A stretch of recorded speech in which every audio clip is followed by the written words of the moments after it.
On April 25, 2015, a magnitude 7.8 earthquake struck Nepal, with its epicenter located in the district of Gorkha, about 77 kilometers, 48 miles, northwest of the capital city of Kathmandu.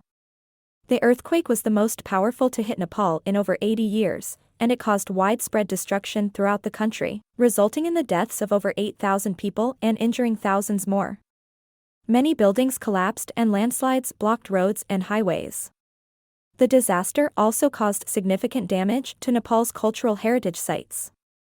The international community provided aid and support, emphasizing the importance of disaster preparedness and building codes, and the need for global cooperation in the face of natural disasters.